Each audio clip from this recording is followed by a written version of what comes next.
Вітання! Мене звуть Денис Бігус, вгадайте на якому ви каналі. І тема сьогодні настільки важлива, настільки значуща, що я вирішив відволіктись від крутіння гайок, від того, чим я зараз переважно займаюсь, і поговорити з вами про неї сам. Ця тема – це зливи інформації з НАБУ фігурантам розслідувань НАБУ. Як на мене, це головний скандал останніх тижнів, і, як бачите, розберемо ми цю тему максимально детально. Наскільки це, в принципі, можливо для скромної редакції, яка не може ніде провести обшуки. Але от формат цього ефіру буде незвичний, готуйтесь. І якщо зазвичай перед довгими детальними відео кажуть щось таке дитяче про «заваріть чайочок», то сьогодні... не знаю. Ідіть фігачте виварку холодцю. Це буде реально надовго.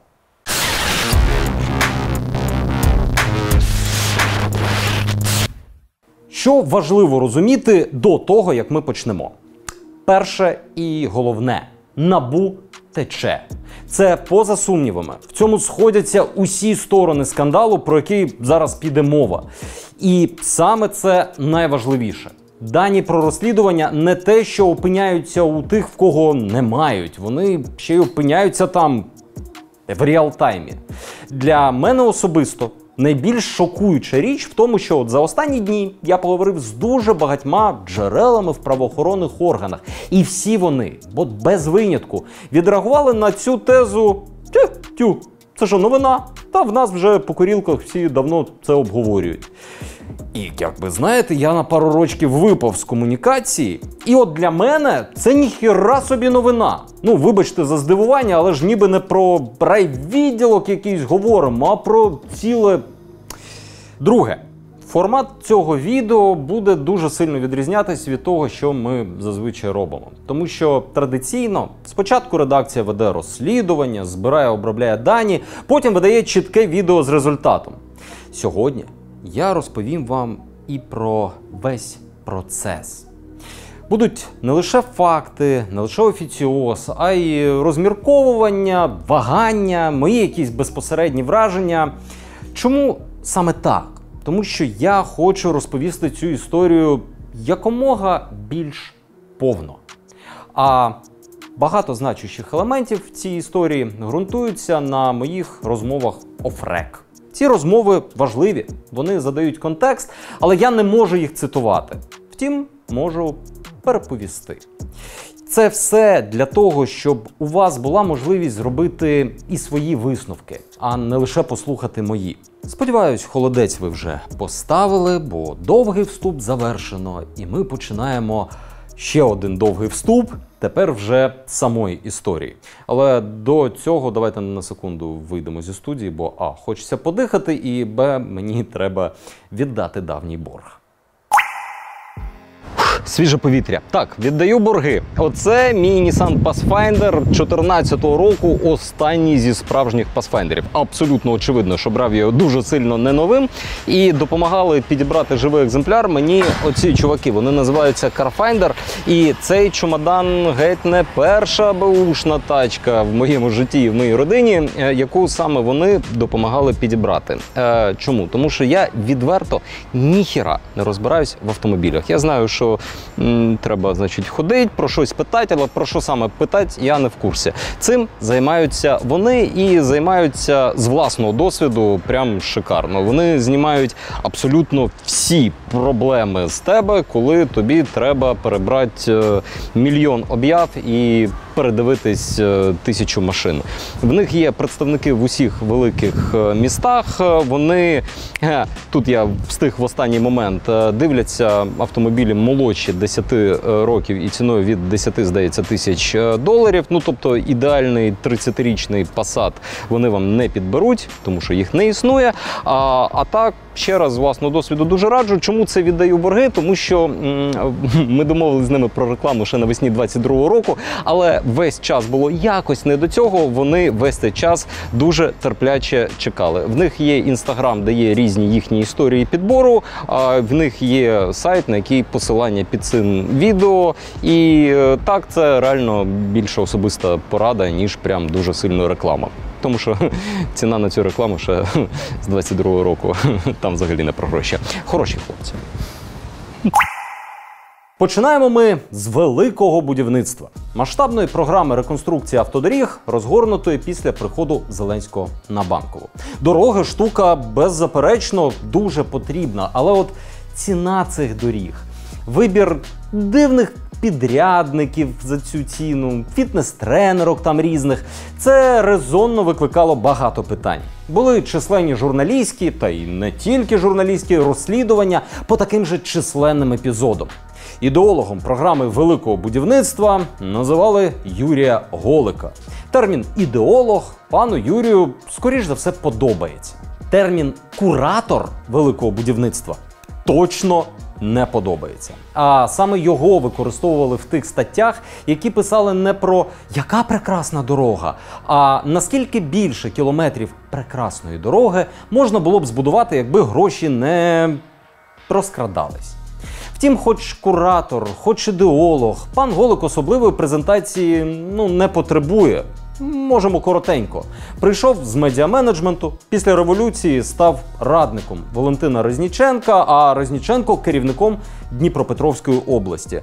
Там вони розгорнули демо-версію, скажімо так, того, що потім масштабується у велике будівництво. А пан Голик масштабується у Офіс президента. От саме з будівництва на Дніпропетровщині і починається сьогоднішня розмова. Подруга Резніченко, фітнес-тренерка Яна. От вона хоч і фітнес-тренерка, але одночасно власниця будівельної компанії «Будінвестінженірінг», яка отримала на Дніпропетровщині 1,5 мільярда гривень на дороги. І в 22-му році НАБУ почало розслідування цієї справи, вбачаючи, що відсотків десь 20 із цих грошей там, переплата. Так, я знаю, як складно сприймати імена і назви, і все це на слух. Більше не буде практично. Просто от в основі початку нашої історії лежить саме ота справа. Так що запам'ятовуємо: Голик, Резніченко, і Будінвест, хоча я його більше, здається, навіть не згадаю. І от з 22-го року НАБУ розслідує цю справу. Іде процес, проводять обшуки в Дніпропетровській обладміністрації і в офісі цієї фітнес-дорожньої фірми. Не дуже ефективні, але щось помалу рухається. Навесні 23-го проводяться обшуки і в Юрія Голика по цій же справі. Так як кабінет у пана Голика в Офісі президента, а там вахтер злий, то обшуки проводять, зупинивши його авто дорогою на роботу. Вилучають 2 айфони і макбук. І от саме вміст айфону Юрія Голика і призвів до нинішнього скандалу. Саме він і дозволяє мені почати це відео з тези «НАБУ тече». Але повернемось до хронології. Айфони вилучають, але вони заблоковані. За розповідями джерел, я казав, такого посилання на джерела буде багато. Ці айфони намагаються зламати, це не вдається, потім займає певний час бюрократія, і айфони їдуть туди, де їх можуть все ж таки зламати, і зрештою їх відкривають. І на середину осені детективи НАБУ отримують доступ до інформації в цих телефонах, але інформації добряче почищеної. Інфогігієна в Юрія Голика – моє шануваннячко. Один телефон практично повністю порожній, інший теж добротно пошматований, там автовидалення практично скрізь, тож зберігаються переважно, не виключно, але переважно, лише чати, створені незадовго до вилучення, а ще десятки тисяч файлів у різних кешах. Бійтесь кешів. Пошук у повідомленнях по іменах компаніях, конкретно в тому розслідуванні, у якому телефони вилучали, не дає результатів. Тож телефони переходять в категорію «дивимось потроху, коли є час». Дивитись доводиться, нагадую, просто захмарну файлопомийку, в якій хаотично наваляно все. Це не дуже цікаво і дуже довго.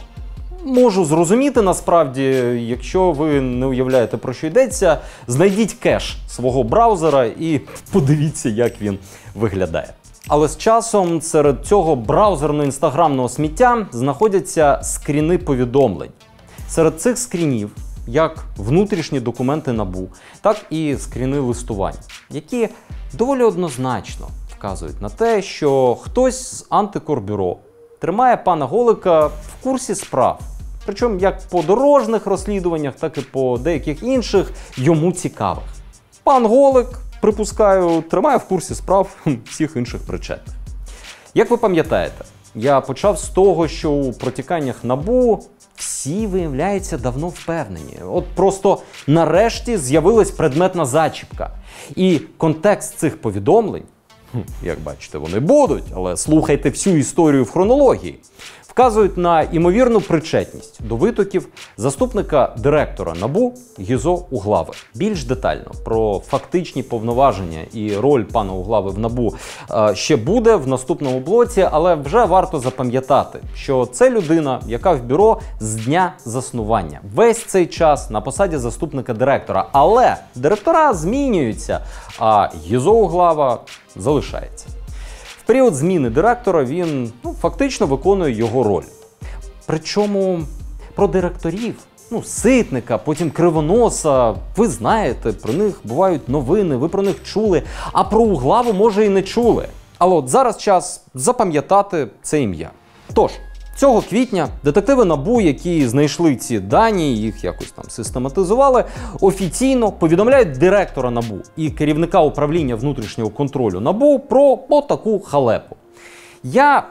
Чисто моє враження, ґрунтується на досвіді, не сумніваюся, що ще до офіційного повідомлення ці дані були вже і у всіх в НАБУ, і в САПі, і в причетних, і в непричетних. І оцей конфлікт між «треба щось робити» і «давайте якось про це все забудемо», який ми бачили останній тиждень, зародився ще тоді, на початку.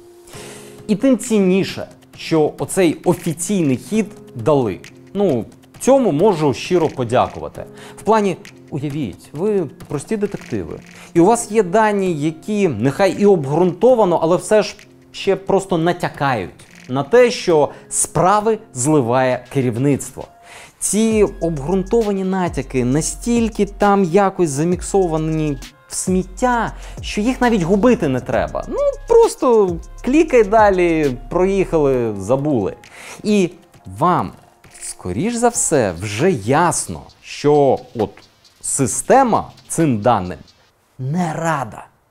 Вибачте, не втримуюсь, просто мем реально описує ситуацію. І щоб запускати в цих умовах офіційну процедуру, потрібна мужність і правильність. І її проявили. І тримайте це в голові, коли вам захочеться писати в коментах «НАБУ вже не те, все пропало» і інше подібне. Те, що почалась, зрештою, офіційна процедура – це хороший інституційний показник.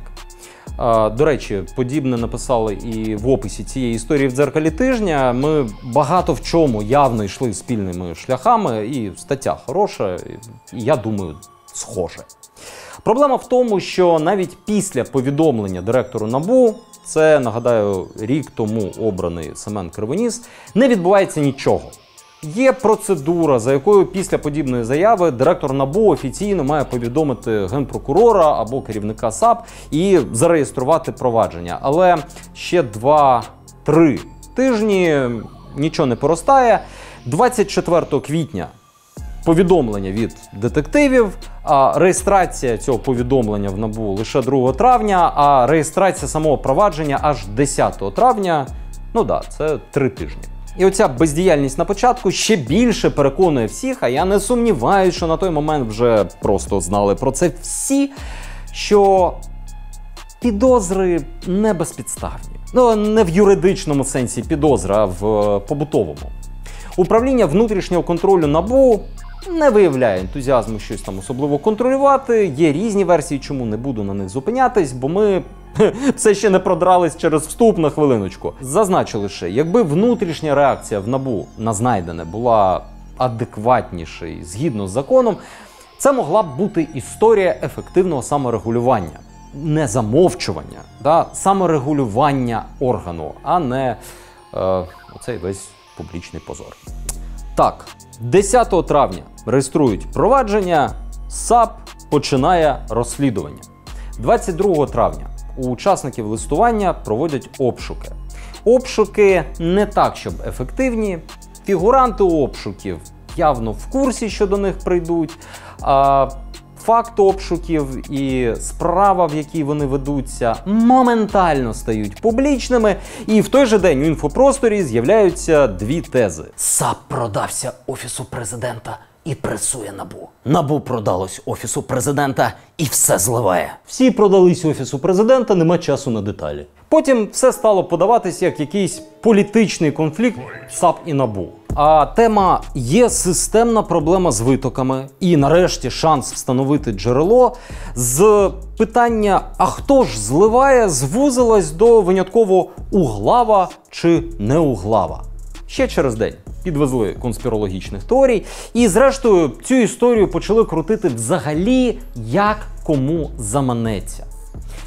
Весь цей час шановна редакція мовчала і не лізла в ці політичні тьорки. Тому що була закопана у спроби проаналізувати ці скріни, листування з вилучених айфонів ідеолога великого будівництва Юрія Голика. Ну, точніше, з одного з айфонів, другий практично порожній, але не менш цікавий. Тож, вступ завершено. Подивіться, чи не википів ваш холодець, і ми почнемо оглядати, через що увесь цей кіпіш. А потім в наступному блоці перейдемо до загального аналізу, версій, гіпотез, коливань, спілкувань і так далі. Не буду в подробицях описувати усі нюанси цього масиву. Скажу так, доволі обширний, але не структурований набір даних. Чати збереглись паршиво, але от контактна книга і картинки з кешу цілком непогано. Безсистемно, але непогано. Як я вже згадував, на цих скріншотах документи, які не мали попинитись у Голика, а ще фотографії листування, яке веде поплічник Голика, ось він, Георгій Біркадзе. Причому, як веде? Він спілкується з кимось, імовірно, з НАБУ, щось дізнається, потім другим телефоном фотографує своє листування і скидає його Голику. Той дивиться і видаляє, але оці всі картинки, вони зберігаються саме в кеші.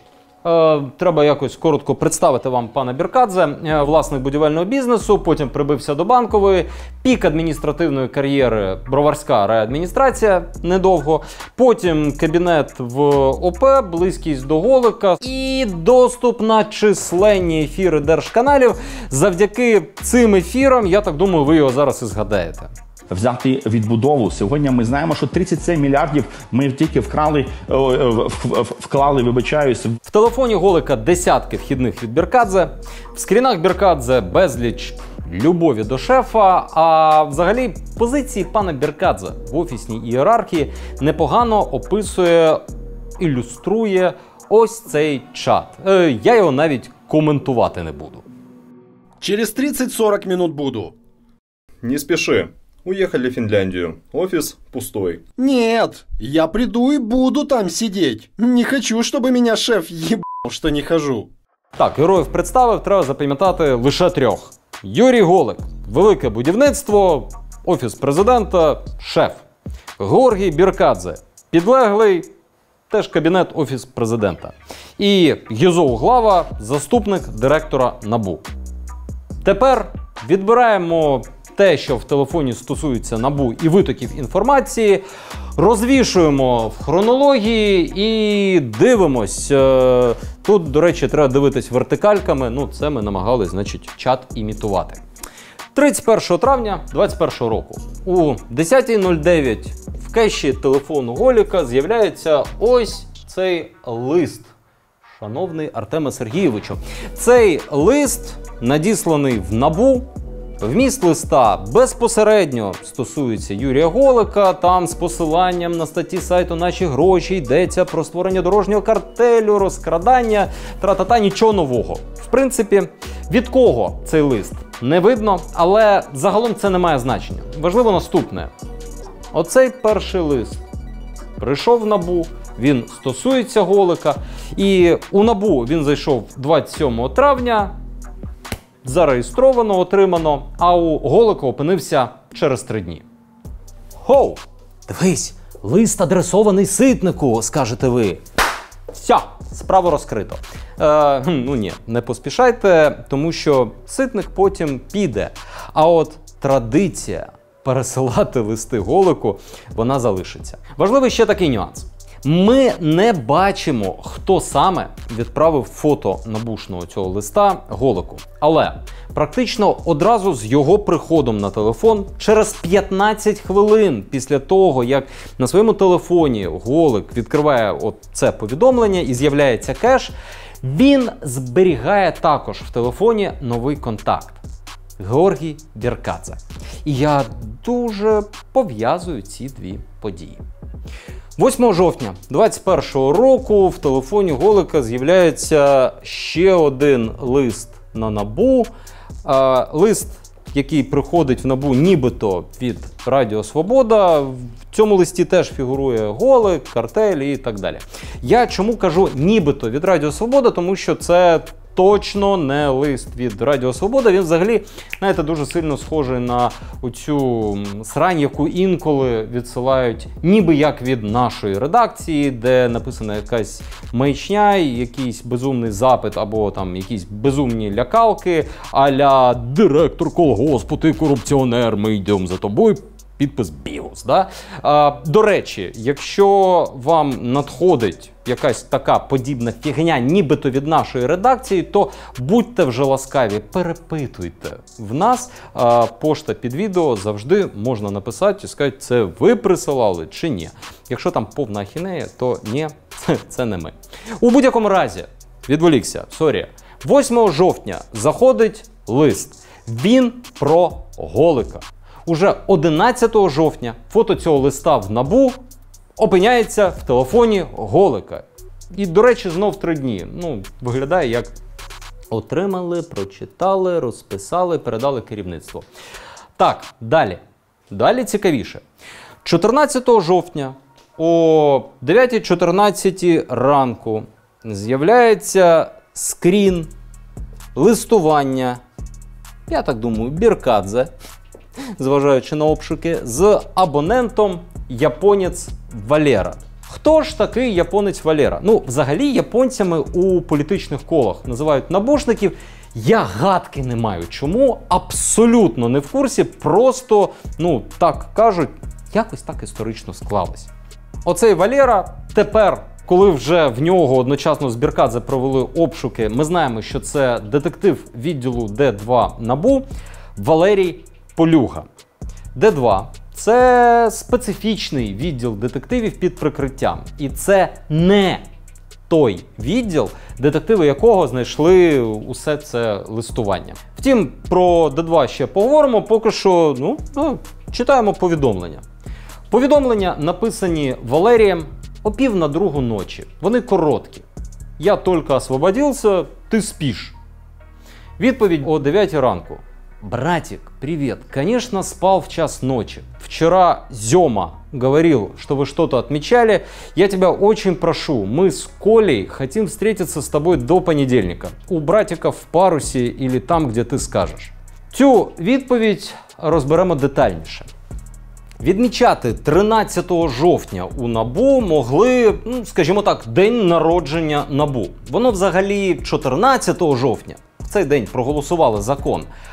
Але 21-го року, 14 і 15 жовтня, були офіційними вихідними. Тож це цілком пояснює і святкування 13-го, і те, чому Валерій відписував о 1:30 ночі. Зьома, тобто земляк, відсилає до Углави.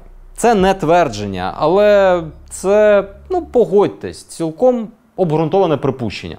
Про стосунки Углави і Біркадзе теж детально поговоримо потім. Там ще багато чого буде потім в розділі версії. Поки що це все попередній огляд.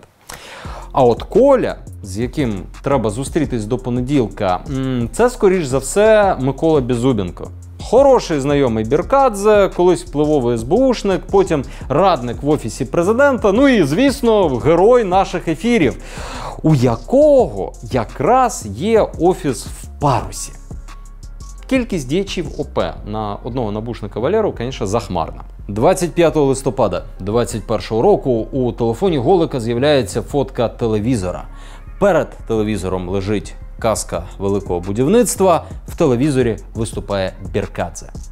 Це не має жодного стосунку до НАБУ, це просто прикольно. Тепер про те, що має стосунок. 1 грудня того ж року прилітає фотографія спілкування Біркадзе з новим абонентом. Цей абонент невідомий. Тут замість імені в нього прапор Японії. Фотографій чатів з цим прапором буде доволі багато. Ми не знаємо, хто це, але треба дати йому якесь кодове ім'я. Буде прапор. Озвучувати його я не буду, будь ласка, можете просто прочитати самі.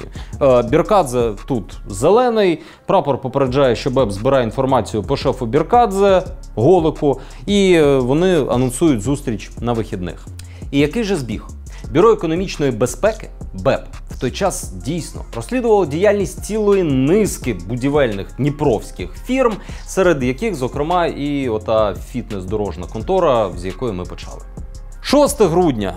Давай, не йди далеко, он прямо знизу показує. Абонента на фото не видно, але, скоріш за все, це все той самий прапор. Питає, чи не присутні інтереси Біркадзе в Охмаддиті, по якому починають, цитую, щільно працювати. Тут можу послатись на джерела в правоохоронних органах, які говорять, що в той період в НАБУ існувало розслідування використання грошей ковідного фонду в Охмаддиті. І, по суті, оце не запитання, це попередження. 11 грудня той самий абонент-прапор, братік туди, братік сюди, домовляються зустрітись наступного дня об 11-й. Заразом прапор попереджає, що народного депутата Трухіна стало забагато і буде біда. Тут я знову можу посилатись лише на інформацію з джерел, згідно якої в цей час Трухін дійсно фігурує у розробці саме відділу Д2, того відділу, з якого і Валера. Ця їхня розробка, зрештою, не поросте. 22 грудня, 10 ранку, Голику присилають ухвалу про обшуки. Ухвала слідчого судді ВАКС винесена 30 листопада на закритому засіданні. Детективи НАБУ хочуть провести обшуки у чиновників Рівненської ОДА і власника групи будівельних компаній, який дуже не чужий Голику, але це тема геть іншого ефіру. Предмет обшуків класичний для будівництва – попил. 28 грудня. Скрін від Біркадзе, знову ж таки з прапором. Тут знов про Трухіна.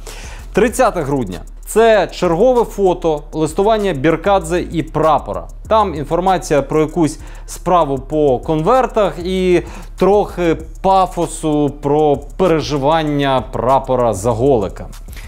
Я не знаю, що це за справа по конвертах, тому ми просто на це подивились. І так. В нас лише 21 рік закінчився, а вже є пересилання листів, які заходять у НАБУ, інформація про 2 різні розслідування, трохи внутрішньої інформації з НАБУ і окремо ухвали про обшуки. Дивимось далі. Ви вже вибачайте, реально трохи затягнуто, але до того, як перейти до різних версій, треба ж вам показати, з чим ми реально мали справу. 5 січня, нарешті 22 року. ВАКС виносить ухвалу щодо обшуків НАБУ в дорожньому інституті імені Шульгіна. Тематика, звісно ж, ремонти доріг. У Голика ця ухвала з'являється 13 січня. Відмічу все, що час між винесенням ухвали в суді і її появою у Голика доволі значний поки що. Хоча це не те, щоб змінювало той факт, що ці ухвали в принципі не мали у нього опинитись. Наступного дня, 14 січня, прилітає подібна ухвала, дбайливо перефоткана і з Печерського суду. Ухвалі 2 дні, вона винесена лише 12 січня. Тут НАБУ ні до чого, я навіть не планував цю ухвалу вішати на стінку насправді. Це лише для того, щоб показати всеосяжну інформованість Голика о всіх подіях навколо. В той самий день прилітає ще пара скрінів Біркадзе прапор, оці верхні 2. Обговорюють після вчорашнього і якесь питання теж вочевидь озвучене вчора. Прапор повідомляє, що до них зайшла парочка скарг на ОНУР та велике будівництво. Але вони відповіли, що все в роботі. Біркадзе анонсує зустріч за календарем наступного тижня. Через 15 хвилин ще один скрін. Прапор пише, очевидно, про якусь справу, що ми зупинились, а потім САП почав торпедувати історію. Про яку справу тут йдеться, я сказати не можу. Там стоїть автовидалення за 60 секунд. Між цими 2 скрінами 15 хвилин часу, і тема могла, в принципі, і помінятись. Потім одразу жовтень 22-го, але тут 1, 2, 3, 4... Коротше, переписка масштабна.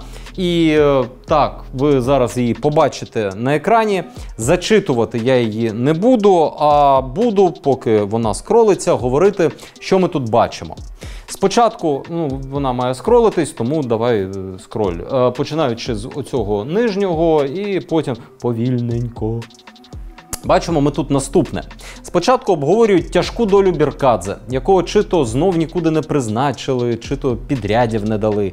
Потім чекають на вибори і хачапурі. Прапор пише, що не може приїхати, тому що треба купити дещо і відправити дітям. Тут запам'ятаємо географічну віддаленість дітей. Далі цікавіше. Прапор просить Біркадзе попередити обох шефів. Вбачаю тут Голика і Кирила Тимошенка, що Калуш, очевидно, Калужинський, який тоді був керівником головного підрозділу детективів у НАБУ, передав інформацію по Запоріжжю і Дніпру журналістам Слідство.Інфо. Ми можемо з цього зробити висновок, що інформація в листуванні походить не від рядового детектива. Тому що між рядовим детективом і керівником головного підрозділу детективів ієрархічна прірва. Заразом з'ясовуємо, що співрозмовники Калужинського не люблять, а ще, що прапор пише якісь довідки по високих фігурантах і спілкується з посольствами. Так, і де воно? Нас згадують. Підор, сука, і твоєму бігусу теж його люди дали інфо по шефу. Зараз буде твіст. Я просто реально не знаю, підор, сука, тут... Це Калужинський, це Порошенко чи це я. Але в Запоріжжі в ті часи реально був великий скандал з гуманітаркою. Проводились обшуки, тема прям неслась. Я тоді ще був на півдні, в Миколаєві, тому не знаю подробиць, але шановна редакція пригадує, що в той період реально нам на пошту падала інформація про цей скандал. Втім, тоді її не вдалося адекватно верифікувати, і плюс її явно розкидали взагалі по всіх редакціях, а ми таке не любимо. Тому далі пречеку внутрішньоредакційно вона не пішла. Але факт спроби розповсюдження точно був, його пам'ятають. В нас наприкінці жовтня, до речі, тоді вийшов сюжет про Кирило Тимошенко, але інша тема, як він ганяє на гуманітарній Тахо. Тут жоден підар, сука, не був потрібен, весь Київ бачив ту Тахо, ми просто поцікавились, а звідки вона взялась. Далі, нарешті, іде повідомлення, яке піддається фактологічній перевірці. Цитую. «Ваш друг Куб хочет со мной встретиться. Звонили с 2 сторон», повідомляє прапор. І тут все виглядає як дуже пристойна зачіпка.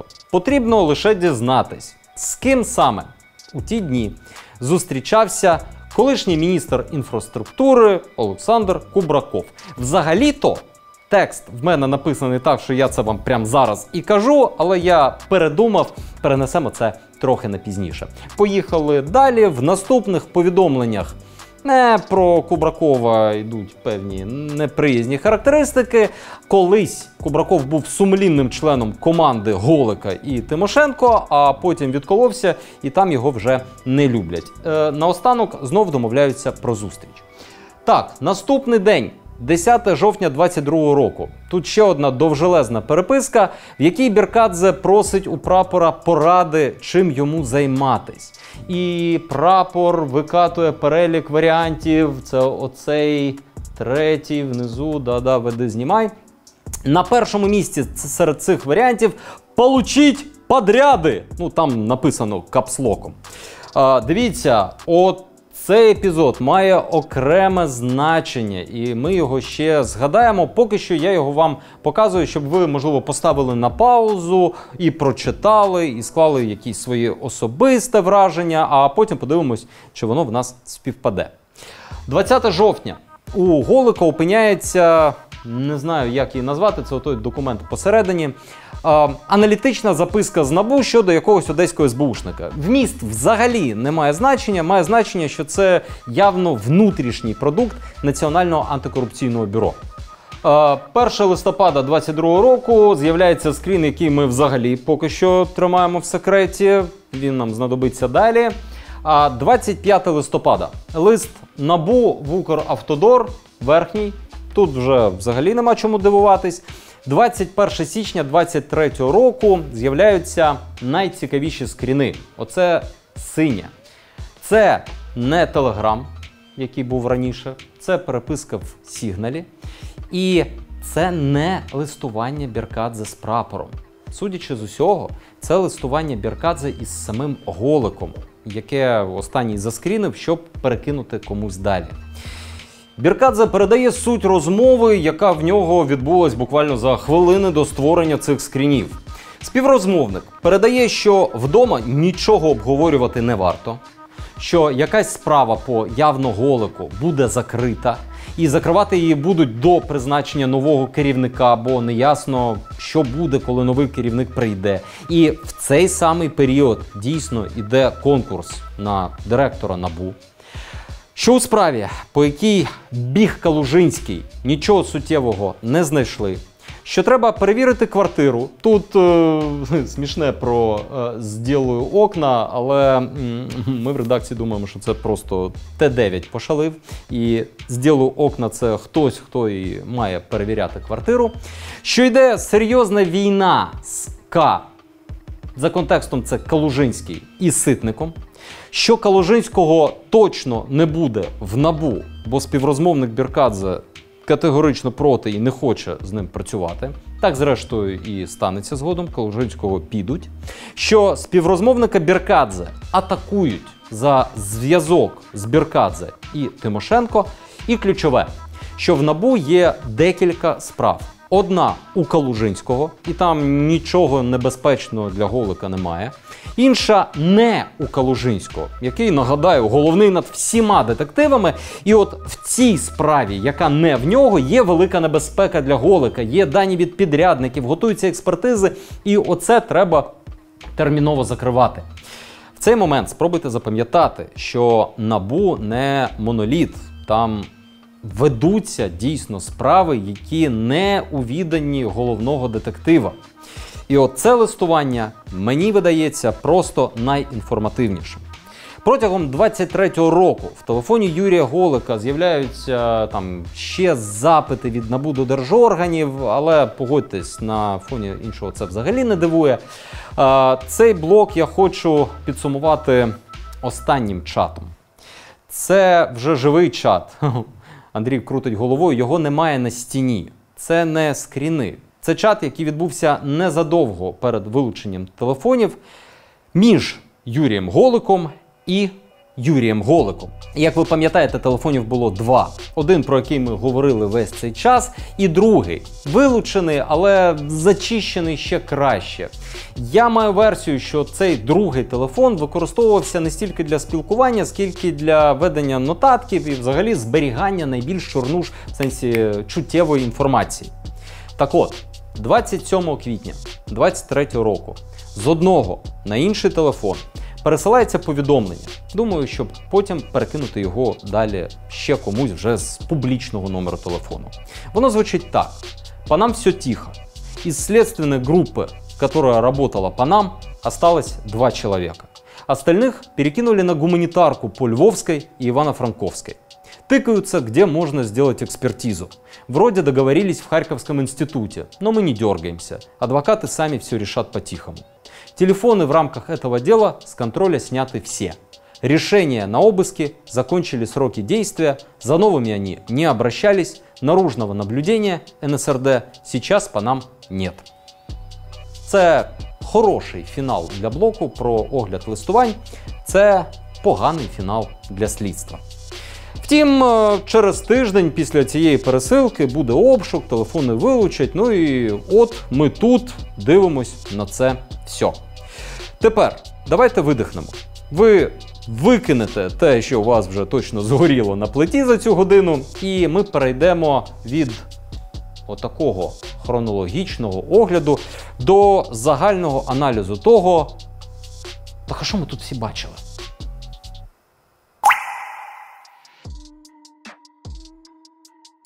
Дякую, що додивилися аж сюди. Якби це був традиційний формат, то відео тут би десь лише починалось і не було б цих усіх численних цитувань, об'єктивно не всі з них потрібні, але мені хотілося показати вам увесь шлях. І нині ви маєте стільки ж інформації, скільки було в мене на момент читання останнього з цих скрінів. Тільки ви витратили на це менше години, а не тиждень життя.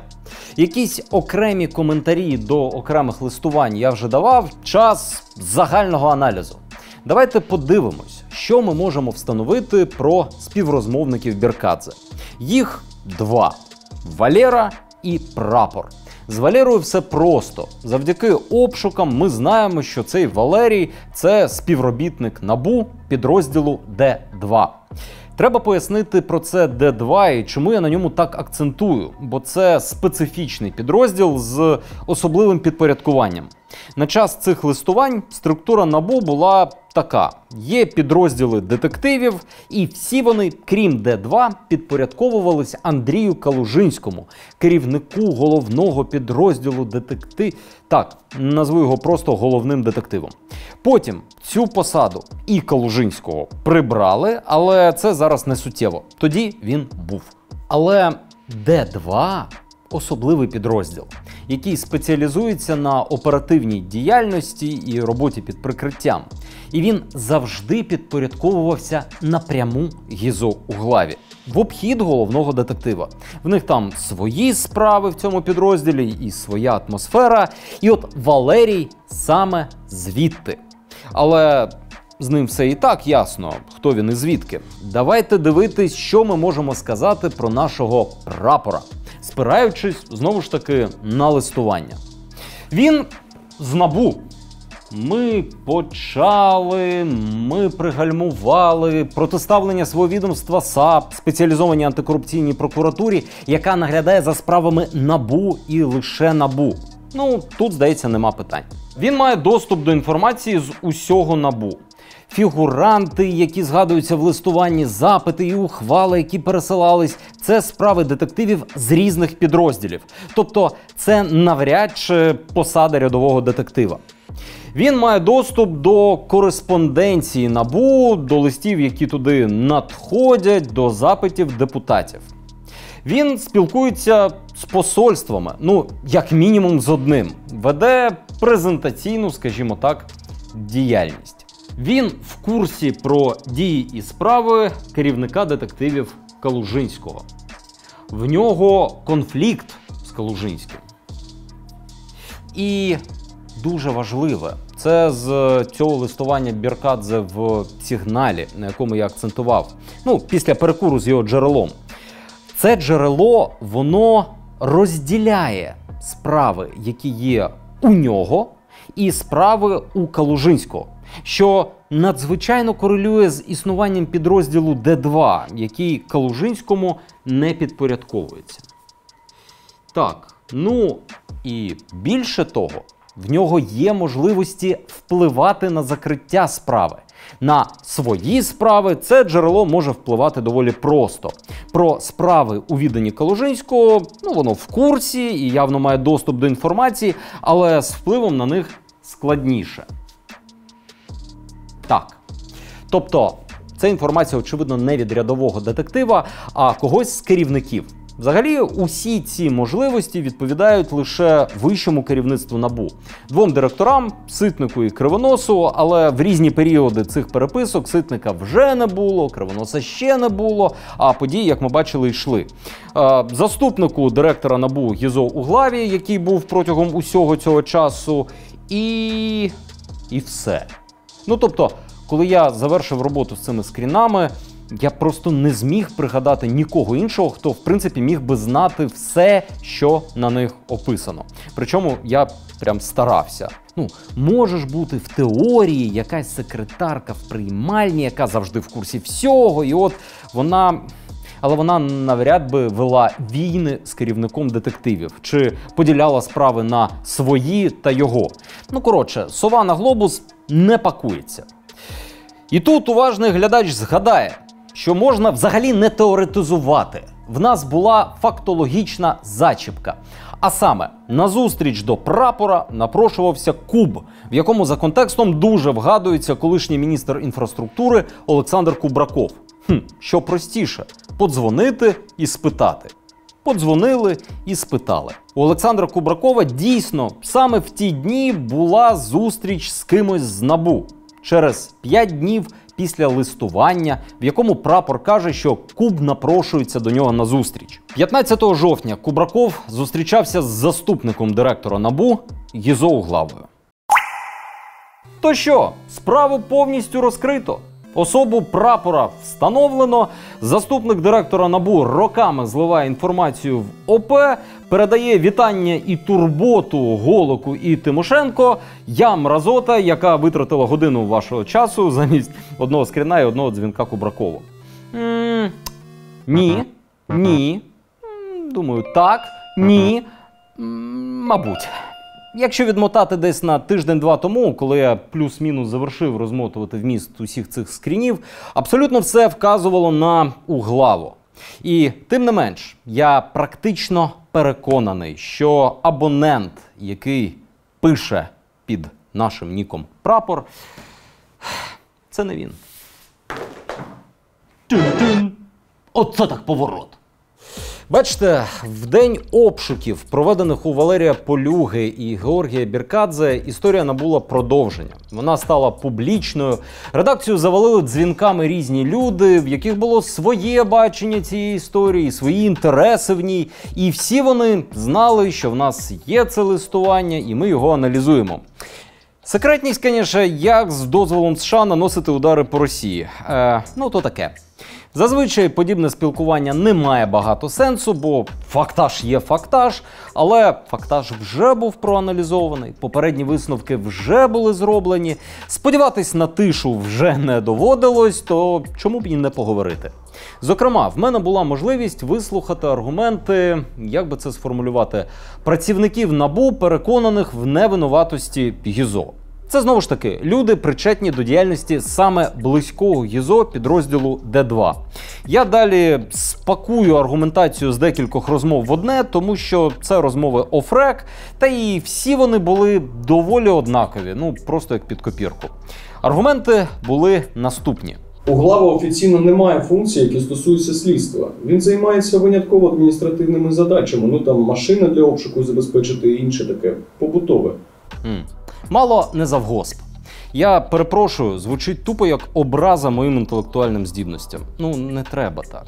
Гізо Углава навіть офіційно значно більше, ніж адміністратор. По факту, друга, а інколи і перша людина в НАБУ. І щодо діяльності детективів, він прекрасно обізнаний у всіх справах, у яких хоче. Тому що це навіть для адміністративних функцій потрібно. Тому проводить він і заслуховування детективів, всіх, які хоче, і має власний підрозділ Д2 в прямому підпорядкуванні. І сам директор НАБУ про це говорить. Один перший заступник здійснює координацію детективів? Да, чи всі? один перший заступник здійснює, інший заступник. Пане Гізо, я так розумію, про вас йдеться, правильно? Да, не уповноважений жодний інший заступник. У мене немає доступу до судових розслідувань. Окрім Гізо і мене. Ну, коротше, просто не треба розказувати мені в очі відверту фігню. Аргумент другий. Оці всі земелі хачапурів листування, ну не привід же думати на Углаву. Так, але як бачите, ми без хачапурів впорались. Аргумент третій. Углава дійсно знайомий з Біркадзе. І знайомий доволі давно, але це не дуже тісне знайомство. Так, зрідка бачилися. Угу.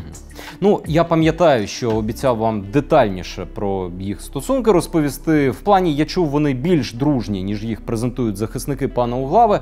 Але, якщо чесно, передумав. Бо закопуватись в характер стосунків так само не має сенсу, як і в хачапурі. Можна дружити і не зливати інформацію. Можна бачитись наживо раз в житті і зливати. Предмет дослідження саме злив, а не відвідування сімейних свят. Факт знайомства ніхто не спростовує. Ну і окей. Аргументи одразу четвертий і п'ятий. Переписку з Біркадзе вів не Гізо Углава, тому що він не користується телеграмом і так не пише. Не той стиль, і будь-хто, хто переписувався з Углавою, скаже, що це не він. І це мені сказали дуже впевнено. Я тоді відповів, що це абсолютно невалідний аргумент. Ну, які ще нафіг відсилки до стилю в цій ситуації? Але, якщо чесно, саме стиль мені і самому муляв. І я подумав, так я ж можу це перевірити. І натурально взяв в своїй телефонній книзі всіх, хто в принципі міг би колись листуватись з паном Углавою, і задовбав їх проханням показати мені це листування з клятвою забути його вміст моментально. Чисто на форму подивитись. І переконаний, що будь-хто, хто хоч колись комунікував з Углавою в месенджері, весь цей ефір волав. Та це не він. І да, я теж так думаю. Ті, хто ніколи з ним не листувався, маєте повне право, як і я колись, вважати цей аргумент невалідним. Я показую вам весь хід думок, саме щоб ви могли зробити свої висновки. Але давайте спробую пояснити, про що йдеться. Я не бачив жодного повідомлення від Гізо Углави довше 5-6 слів. Це переважно короткі фрази, найчастіше взагалі буквально пара слів. Пунктуація така собі, і її частіше немає. Так, з різними людьми ми всі спілкуємось по-різному, але якісь загальні паттерни все ж присутні. І, знаєте, в мене нічогенька вибірка, і в ній категорично відсутні простирадла експресивного тексту, усі ці брат, братік, братішка, усі ці смайлики, все, що ми тут бачили. Давайте ще раз поглянемо на повідомлення прапора. Коротко, буде дуже коротко, не бійтесь. Вже не стільки з точки зору вмісту, скільки з точки зору стилю. Зауважте, тут повноцінні речення, повноцінна пунктуація, купа смайлів, пафосні переживання за шефів Біркадзе, за самого Біркадзе, дуже багатослівно. І пишуть з комп'ютера, а не з телефону, бо оці лапки в телефоні просто не знайдеш. Скрін, який в мене викликав найбільше сумнівів, це оце простирадло про те, як Біркадзе має обов'язково отримати контракти чи посади, бо він, Біркадзе, такий дуже хороший. Я не можу уявити Углаву, який це пише. Я взагалі не можу уявити будь-кого, хто б це написав, крім самого Біркадзе, сповненого фантомних болей відсутніх контрактів і невдалих посад. Ну, серйозно, стіл в офісі президента є, голик в телефоні є, а контрактів нема. Беззаперечно, повідомлення, які пише Біркадзе, і повідомлення, які приходять від прапора, дуже відрізняються пунктуацією. У Біркадзе пробіли перед крапками. Господи, звідки це пішло? А повідомлення прапора ніби секретарка набирала на компі. Вони граматично і пунктуаційно дуже коректні. Ще більше сумнівів у ситуацію підливав оцей скрін, який я раніше лишив секретним. Що ж, зараз час його показати. 1 листопада 22-го року Біркадзе пересилає голику скрін свого секретного чату з абонентом Леся Бігус. Скрін на екран, будь ласка. І в цьому чаті Біркадзе традиційно дуже переживає за шефа. Абонент Бігус Леся відповідає, що у них... Кого в них? Але шефа Біркадзе не дуже люблять. Вона це вже зрозуміла. І вона щось робить красиво і кудись не треба привертати увагу. Коротше, жодної конкретики, але от є враження, що ситуація під контролем. Фіг зна, правда, що саме за ситуація. Ну, спочатку ми навіть пошукали якусь справжню Лесю чи Олесю Бігус. Вони існують, але жодна взагалі якось не підходила. І я все більше переконувався, що оце листування закос під нашу Лесю Іванову, яку для більшої засвоюваності для Голика, ну бо це ж він споживач цих скрінів, підписали Бігус, і спілкування з якою імітує Біркадзе. Ну, імітує, мені ж не треба пояснювати, що це не Іванова Леся Олегівна. Вона навіть з ним не знайома, які там листування. Хоча тепер можна з нею жартувати, що є, виявляється, люди, яким вона пише «дорогой», а не «бля, довбойоби заїбали». Не можна з нею так жартувати, вона ще дужче ругається. Це просто реально про неї. Ну, типу, кожен раз, коли я з дому забираю кудись, бля, долбойоби, типу. Так, є у нас цікава ситуація. З одного боку, є набір беззаперечних фактів. Біркадзе спілкується з детективом Д2 НАБУ, водить його до інших людей з Офісу Президента. Біркадзе спілкується з прапором, явно з НАБУ. Біркадзе знайомий з Углавою. В цьому листуванні з прапором присутня інформація, яку в сукупності знає лише Углава. І є кінець кінцем зустріч Кубракова з ким? З Углавою. І з іншого боку, є розуміння того, що абонент прапор навряд чи Углава. І підозра, що Біркадзе схильний імітувати для Голика розмови з кимось, з ким він навіть не знайомий.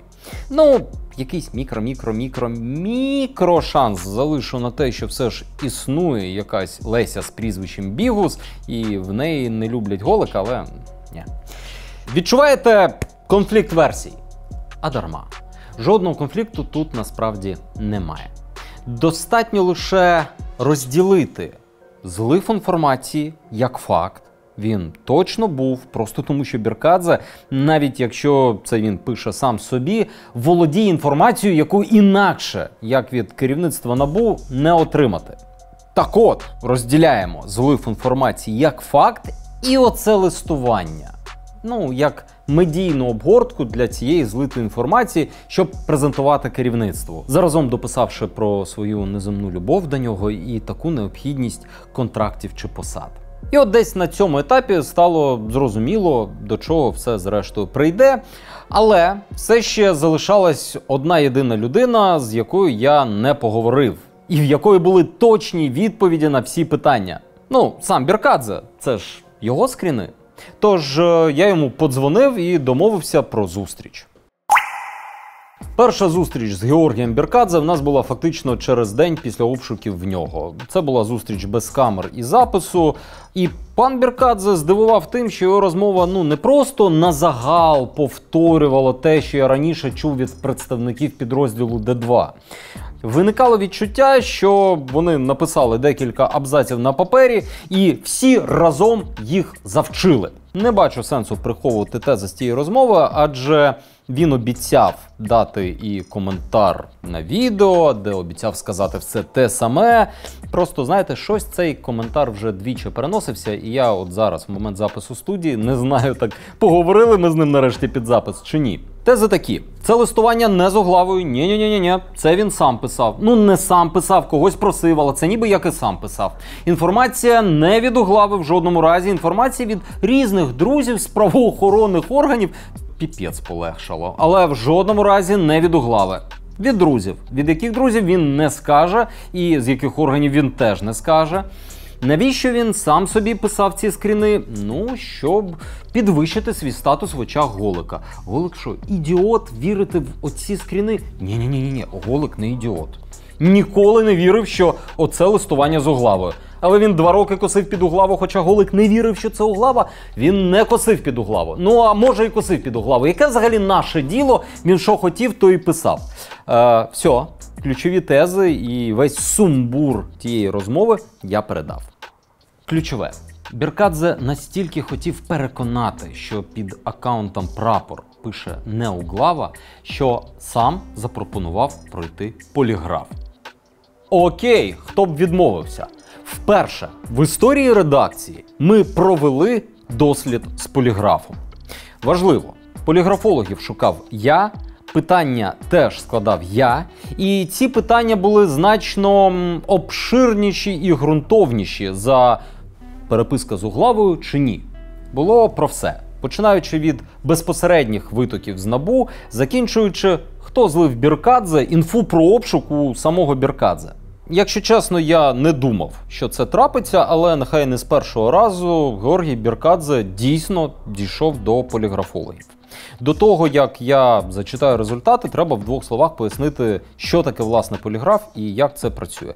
Це не детектор брехні. Це система датчиків, які реєструють різні параметри. Дихання, потовиділення, тиск, рухи, ну і так далі. І от, щоб процедура була ефективною, необхідно дотримуватись доволі простих правил. Сиди спокійно, дихай рівно, відповідай винятково так чи ні. Ну, це ж не складно. Навмисне недотримання цих правил вважається протидією. Ну, фактично, відмовою пройти поліграф. Так ось, попри ніби згоду і факт візиту, Георгій Біркадзе, по суті, відмовився проходити поліграф.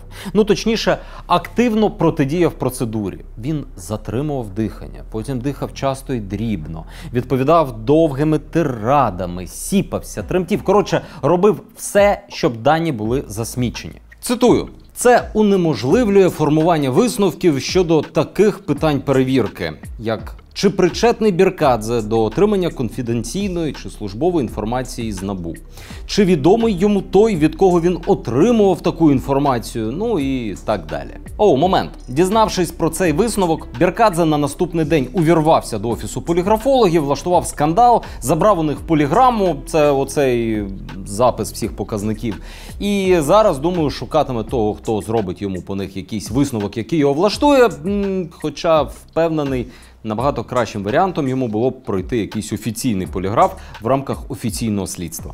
Але дещо, навіть попри цю поведінку, вдалося дізнатись. Не з відповідей на питання, а з обговорення до них. Ну, тобто, питання проговорюються перед тим, як їх вже ставлять на поліграфі.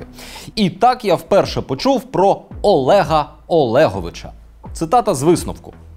При обговоренні тестів стосовно того, хто саме з працівників НАБУ передавав опитуваному конфіденційну інформацію, повідомив, що Валерія Полюгу знав під іменем Олег Олегович. Його справжнє ім'я знав лише під час обшуків у травні місяці.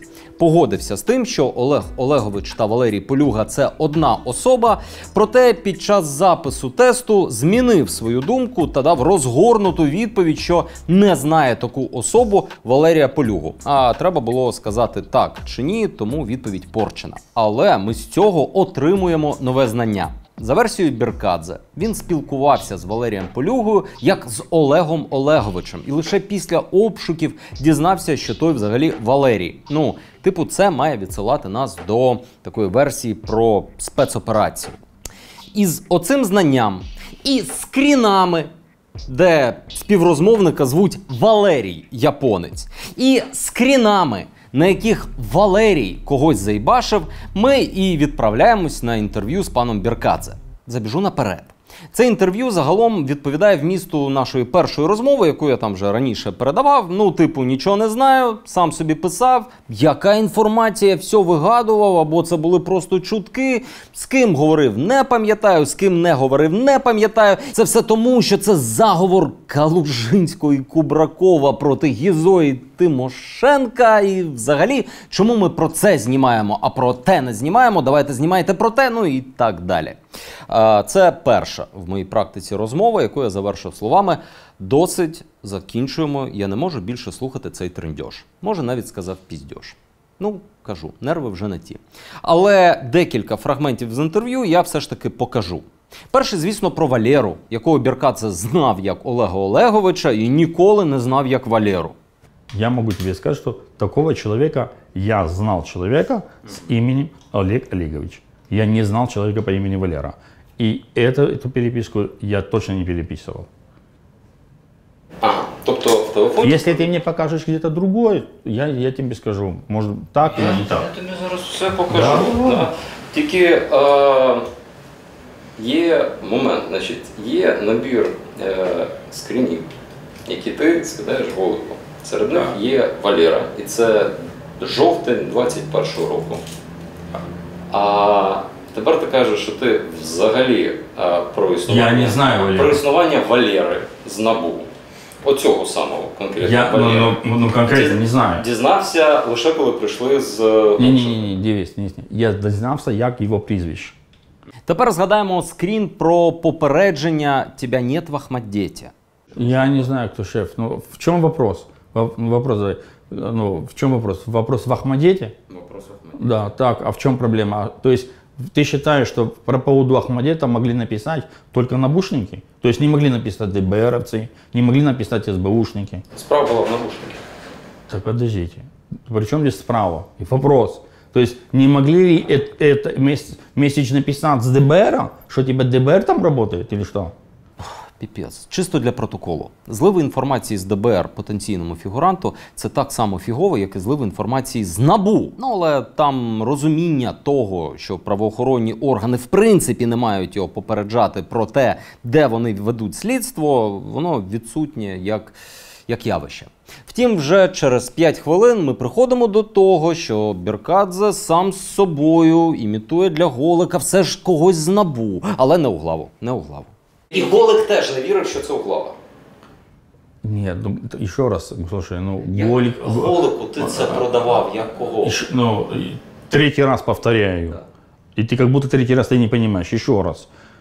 Голику я это продавал, что есть человек, который работает в НАБУ. И этот человек, точно не грузинского происхождения. Ага. То есть Зёма там просто так присутствует? Я не помню, где написано. Я помню. Давай. Братик, привет. Конечно, спал в час ночи. Вчера Зёма говорил, вы что-то отмечали.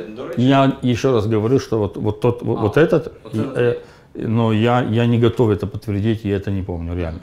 Моє улюблене про зустріч Кубракова з Углавою, яка була і про яку Біркадзе явно дізнався ще на тому етапі, коли вона лише організовувалась, тобто за 5 днів до. Все, что есть, я все, что я мог, я красиво продавал Голику. В чем в этом преступлении, я не могу понять. Теперь питание. Да еще ваш друг Куб хочет со мной встретиться, звонили с 2 сторон. Так. Да. Це інформація, яка, до речі, як і багато чого іншого тут відповідає дійсності, Кубраков тоді зустрічався з Углавою. Звідки ти про це знаєш? Давай. Рассказываю то, что я знаю, может быть. Значит, господин Кубраков пришел в 20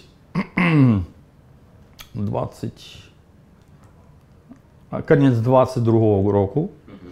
Был запись, где господин Кубраков распределял финансовые потоки, и это записали.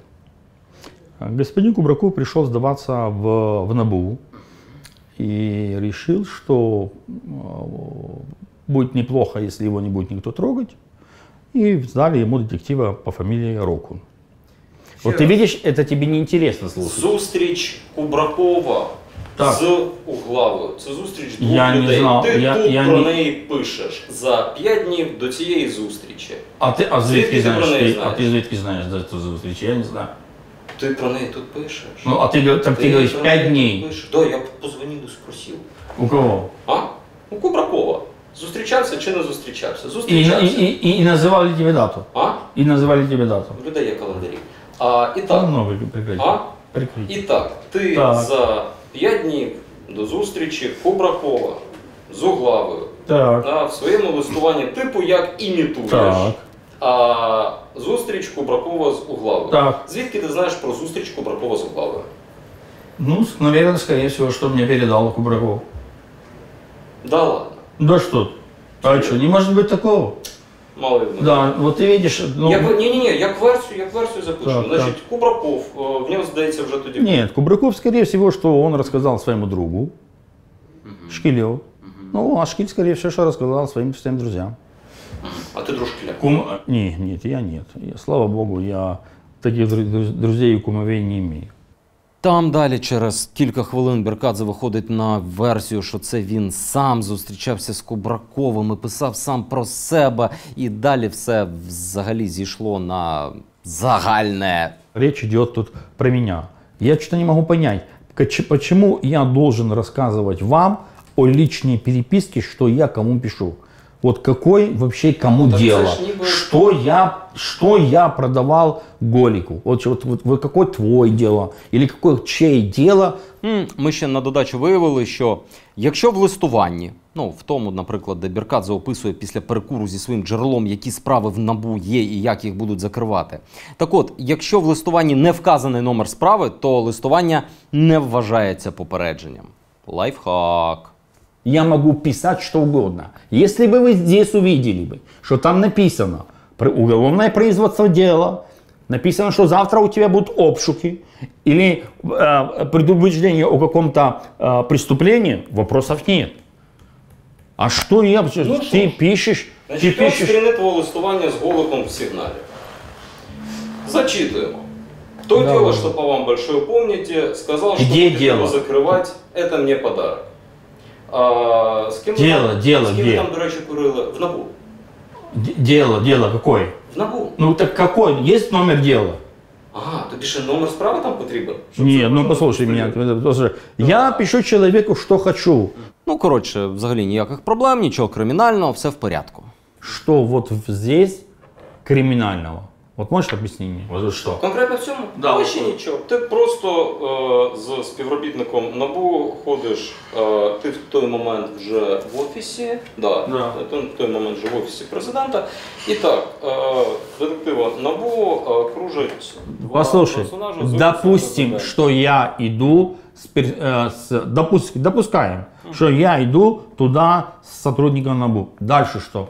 Вот что здесь криминального? Расскажи, пожалуйста. А вдруг Коля хочет рассказать какую-то информацию? Ну, например. Рассказал? Не, ну, например. Рассказал? Нет, ну, слушай, ну, ты знаешь, вот у тебя такое отношение, что вот все, тут такая переписка, что вообще вы такую тайну раскрыли, вы такое рассказали. Слушай, вообще, ну, переписка просто ни про что.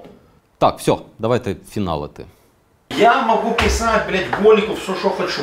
Хуй могу ему пересылать. Это не ваше дело. Это никого не должно ебать. Ты берешь и ты лезешь в душу. Ты говоришь: ой, покажи, ты написал Голику это, ты написал Голику. Да кого ебет, что я написал Голику? Вот кто ебет, что написал Голику? Почему вы лезете, что я написал Голику? Тому що ти пишеш Голику про справи НАБУ, Про яку? Назови мне справу. Назови мне, что справа была закрыта. Ну давай, набери сейчас, просим. Закрыта справа или нет? Да какая нахуй разница, что я ему пишу? Я ему что, слушай, я ему сказал, у тебя закрыта справа, все охуенно, и ты мне покажешь, документ покажешь. О, да, слушай, посмотри. Да, действительно, дело закрыто. Да вам мне хуй сказать, слушай. Это моя переписка с Голиком. И я буду ему писать все, что я хочу, это никого вас не ебет. Вот и точка, Денис. Я так само можу спитати, якщо у вас така офігенна оперативна розробка триває 4-й рік, то і що? І де? Так, все, давайте до висновків. Отже, мій особистий висновок буде такий. Роками діяч Офісу Президента і радник, здається, Юрія Голика Георгій Біркадзе отримував інформацію про діяльність НАБУ. Інформацію, якою володів в сукупності заступник директора НАБУ Гізо Углава. Чи писав сам Углава оці всі повідомлення? Ні, не думаю. Як тоді передавалася інформація? Ну, зважаючи на доведені контакти Біркадзе з підрозділом, який безпосередньо підпорядкований Углаві, варіантів передачі там безліч. Хоч сам зустрічайся покурить, хоч через Валеру передавай, як завгодно. У яку форму це запаковувалось для Голика, взагалі вторинне. Хоча те, що для всіх, і для моїх співрозмовників теж, тема звелась винятково до «пише Углава» чи «пише не Углава», насправді дуже допомогло. Тому що дуже переконлива відповідь «це пише не Углава», чесно, у них дійсно була. Але от на питання, які виникають, якщо шукати не хто пише, а звідки береться зливна інформація, там вже важче. Але зараз буде ще один сюжетний поворот. Останній, клянусь. Він стосується мотивації і, так би мовити, наявності чи ненаявності злочинних намірів. Адже факт, НАБУ зливає якусь інформацію людині з Офісу Президента, можна розглядати як мінімум у двох контекстах. В першому, керівник антикорупційного органу продався ОП і дозволяє деяким діячам уникати правосуддя. В другому, антикорупційний орган встановив контакт з учасником злочинного угрупування і витягує з нього інформацію, інколи щось підкидаючи йому, щоб той підвищував свій статус. Коротше, а може, це все не корупція, а навпаки спецоперація. І повірте, на цей варіант мені багато, хоч і дещо туманно натякали. Натякали традиційним «повірте, там не все так однозначно».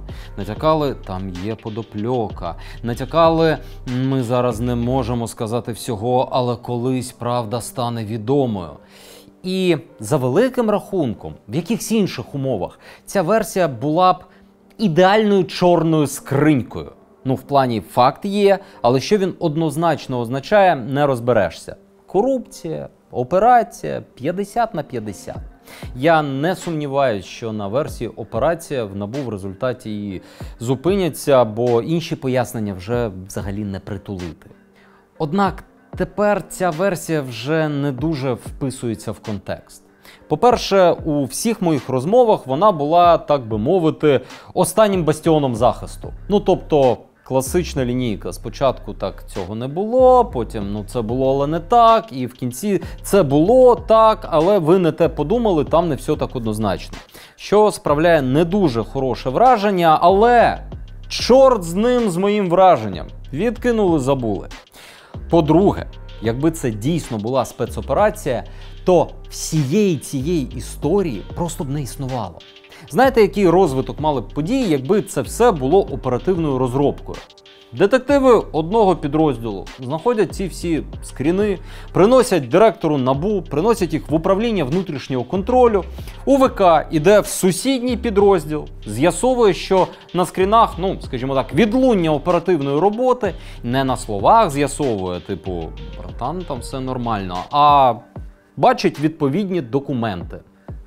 Все. Історії немає. Я, звісно, спрощую, але суть приблизно така.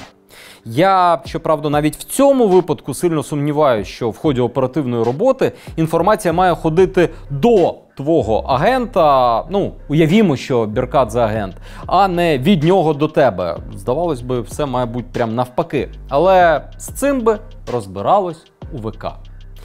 Якщо це спецоперація, яка тягнеться вже роками, то чому її результатом є... А який в неї результат? Дивіться, є підрозділ, який вів слідство по Голику. Він провів обшуки, він знайшов зрештою ці скріни, там, видно якийсь процес. Причому в листуванні вказано, що в них, підлеглих Калужинського, нічого толком якби і нема. Але там же, в цьому ж листуванні йдеться про те, що, я так розумію, у Д2 є купа інформації, все люто, всі несуться, прям так і що? Може проблема в тому, що Голик теж про це знає з того самого листування. Так, і останнє. І для мене найважливіше.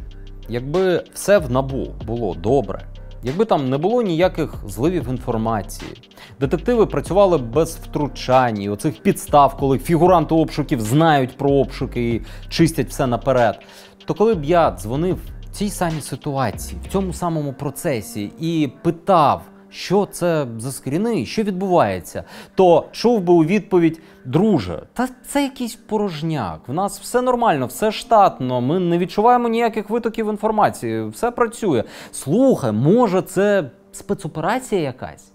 А я, як ми пам'ятаємо, чув: це що, новина? Та в нас вже по курілках всі давно це обговорюють. Тому я особисто доволі песимістичний і стосовно цієї версії, і стосовно всієї цієї історії. Так, на цьому по справі все. Є чуєчка, що це найдовше моновідео на нашому каналі, і я вдячний, що ви його додивились. Якщо ви його, звісно, додивились. Я обіцяв провести вас усім шляхом, я провів і, в принципі, розказав геть все, що і сам знаю. Ну, є ще якась потім накручена кількість конспірологічних теорій і різнокаліберних, кому вигідно, якими обросла ця історія, але про них не буде, вони мене ніколи не цікавили. Не буду питати, чи вам окей такий формат розповідей, бо якщо ви чуєте це питання, значить ви дивились 2 години, значить вам окей. Але навряд чи ми його скоро або взагалі ще колись повторимо. Це все. Побачимось, коли побачимось.